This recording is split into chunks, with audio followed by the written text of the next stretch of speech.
What would you do if you found two freezing children abandoned in an alley, and saving them meant losing everything you had? Let's go to the story. The winter that year did not simply arrive, it attacked.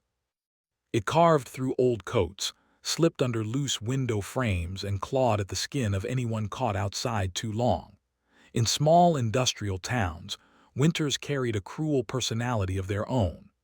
Smoke drifted low over narrow streets, steel factories coughed out sparks and soot, and people moved quickly, heads down, pretending not to see the suffering around them. And among them walked Walter Green, a tired, limping black man in his late 50s whose life had been carved by hardship, sacrifice, and the kind of silent endurance that breaks most people long before his age. His limp, earned from decades of factory labor, slowed him more each year, something his boss never let him forget. Harold Harlan, the factory's cold-eyed supervisor, treated Walter as though he were furniture, outdated, overused, and undeserving of respect. "Move faster, Green," he barked every shift. "Even those strays you drag around would outwork you."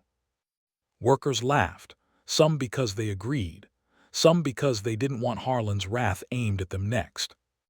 Walter swallowed each insult like a bitter pill, not because he was weak, but because he had lived a life where talking back only made things worse. That night, after a shift that left his joints screaming, Walter took his usual shortcut behind the old diner, a narrow alley lined with dumpsters, humming freezer vents, and shadows that swallowed sound. He never expected his life to change there. But it did. Because against a rusted dumpster, curled into each other like fragile birds, were two children. A boy maybe 10, a girl maybe 6. Their clothes were rags layered on bones, their lips blue with cold. Snow landed on their small shoulders, melting into their hair. For a long moment, Walter simply stared. He could have kept walking, everyone else had. Harlan's voice echoed in his mind like poison. "Don't waste time on strays. You can barely feed yourself, old man." And Harlan wasn't wrong. Walter's meals were scraps, his apartment barely warm, his pockets held more lint than dollars. But something stronger than hunger tugged at him, a memory, a pain, a sense of knowing exactly what it meant to be thrown away. He approached, kneeling slowly as his knees cracked from age and labor. "Hey," he whispered gently, "you two got anywhere to go?" The boy shook his head. The girl didn't speak. She just stared with those big, trembling eyes that carried too much fear for someone so young. Walter exhaled, breath fogging in the icy air. He saw himself in them, abandoned, unseen, forgotten. "Not tonight," he murmured, extending his calloused hand. "Come on." The boy hesitated. But the girl, her tiny, frozen fingers slid into his palm. And that was enough. A home held together by love, not money. Their walk to Walter's small apartment felt like a journey through two different worlds, theirs of fear and abandonment, and his of exhaustion and fading hope. Neighbors peeked through cracked doors as the three climbed the stairwell. "That fool," one woman whispered. "He can't even pay his own bills," a man chuckled. "Now he's saving strays." Walter heard every word, he always did. But behind him were two fragile lives depending on him. Inside, his apartment was humble, peeling wallpaper, a sagging couch, one heater that rattled louder than it warmed. But to the children, it was a palace compared to the frozen alley. He laid blankets on the couch, warmed broth on his old stove, and watched them devour it like they hadn't eaten in days. He didn't sleep that night. Instead, he sat in the corner, rubbing his aching leg and watching the kids breathe slowly, warm for the first time in who knew how long. Tomorrow, Harlan would mock him again. Tomorrow, money would stretch thinner than ever.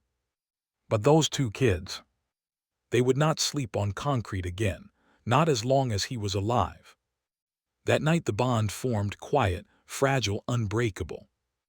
Sacrifice layered on sacrifice. Life became harder but sweeter.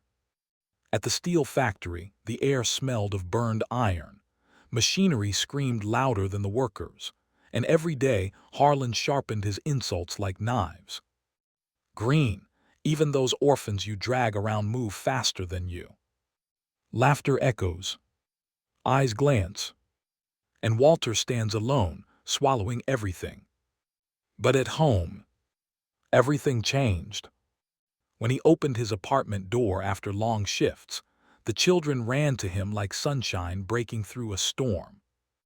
The boy, now named Eli, always held a book, eager to read Walter something new he learned from school. The girl, Grace, sat at the wobbly table, drawing warm, dreamlike houses with her dull pencil. Walter gave them the best of everything he had, which truthfully was almost nothing. He gave them his meals. He patched Eli's jacket with clumsy stitches. He saved coins for Grace's shoes.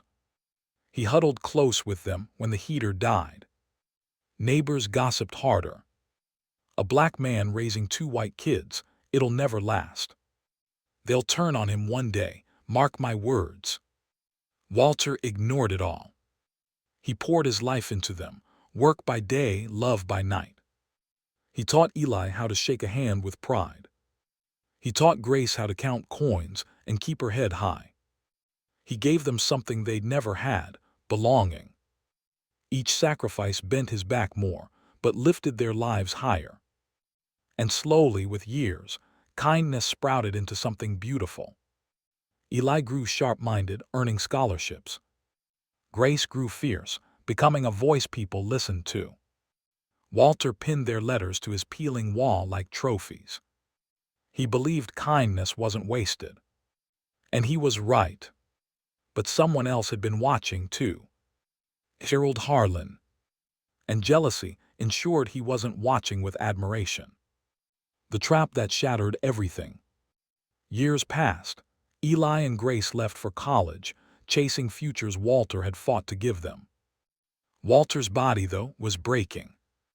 Hands stiff, back curved, limp heavier. But his heart full. Until one autumn morning, 2 police officers stood at his door. Walter Green. Their expressions were cold, practiced, unmoved. Before he could speak, they shoved past him, ripping apart his small apartment. Neighbors watched eagerly, whispering. Knew he'd end up in trouble. Told you those kids would be the end of him.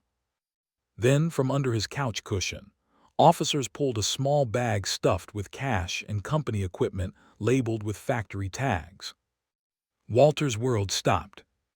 Why would the man who raised them with nothing but love suddenly be framed by the only person who hated his kindness the most? "What is that?" he asked, voice trembling. "You tell us," the officer replied. Within hours, metal cuffs bit into his wrists. And outside the factory, Harlan stood smirking. "Guess kindness doesn't pay after all," he sneered. Someone laughed. Someone turned away. And Walter, the kindest man they knew, was dragged away like a criminal. The courtroom of lies. The courtroom smelled of varnish and stale dust. Walter sat hunched, shoulders caving inward. Prosecutors painted him as a thief, a bitter old man who stole because he couldn't survive otherwise. Witnesses, carefully chosen by Harlan, swore they saw him near storage rooms. Some said they saw him steal. Others remembered suspicious behavior. Walter wanted to scream the truth, but decades of being silenced left him unable to find his voice. He didn't want Eli and Grace to see him like this. He would rather endure humiliation than drag them into his shame. Whispers spread through the courtroom. "I knew he was too good to be true. Those kids don't even know who he really is." When the judge announced he could face life in prison, Walter's heart cracked. The world seemed to close in. Air felt thin. Hope felt gone. Maybe Harlan was right. Maybe a man like Walter was never meant to rise. But life had one more miracle for him. The doors open, and everything changes. Just as the judge raised his gavel to finalize the sentence, the wooden courtroom doors creaked open. Two figures walked in with calm, steady purpose. Eli Carter, Grace Carter. Not the shivering children Walter once rescued, but adults strong, confident, fearless. The room erupted into gasps. Harlan's smirk fell apart for the first time in his life. Walter felt his chest tighten, a mix of awe and fear. He didn't want them here. He didn't want them tangled in his disgrace. But they weren't here to watch. They were here to fight. The truth cracks the room open. Eli stepped forward, placing a thick stack of legal files onto the defense table with a thud that echoed like thunder. "I am Walter Green's attorney," he announced, voice sharp, steady, unshakable. The courtroom shifted. Whispers grew frantic. Grace raised a recorder, red light blinking, prepared to document everything for the world to see. Her reputation as a fearless journalist preceded her. The prosecution attempted to continue, but Eli tore their case apart with ruthless precision. Witness after witness crumbled. Stories contradicted. Rumors exposed. Lies collapsed like rotten wood. Then Grace rose. "Your Honor, I have a report," she said, holding a thick folder. "An evidence of Harold Harlan's history of forged documents, wage theft, harassment, and falsified accounts."